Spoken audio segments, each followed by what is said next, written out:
The sun's core is the hottest part of the sun, but our star's temperature doesn't behave as you might expect. The core is roughly 27 million degrees Fahrenheit and 10 times more dense than gold. As you move outward, the layers of the sun become cooler and less dense. Something unusual, however, occurs when you reach the outermost layer. While the surface is around 10,000 degrees Fahrenheit, the corona, the sun's outer atmosphere, is several hundred times hotter. That's the opposite of what happens with a fire. When it gets cooler, the farther away you get.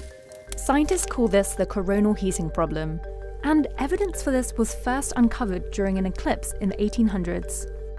The corona is usually hard to see. It's too dim to be seen next to the sun's bright body, but it can be seen with the naked eye when the moon blocks the sun during a total solar eclipse.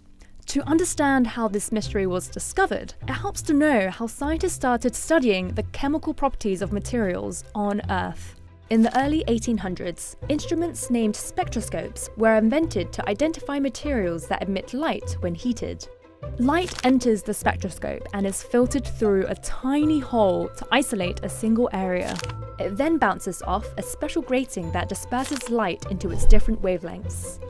While sunlight contains every wavelength, scientists discovered that every chemical element and compound contains a unique pattern of wavelengths that allows scientists to determine the composition of light sources.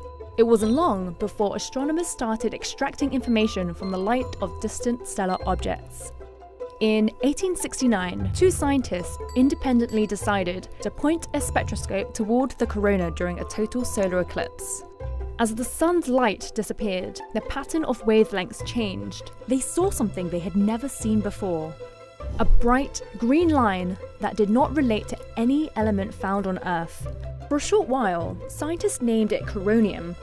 It wasn't until 70 years later that a Swedish scientist discovered that these lines were the result of elements such as iron being stripped of its electrons. Every element has a specific number of electrons surrounding the nucleus. As each electron is removed, more energy is needed to remove the next one. The green line shows that iron has been stripped of 13 of its 26 electrons, indicating that the corona needed to be millions of degrees, counterintuitively far hotter than the sun's surface. Scientists have since proposed a variety of theories for what mechanisms could be adding that extra heat into the atmosphere.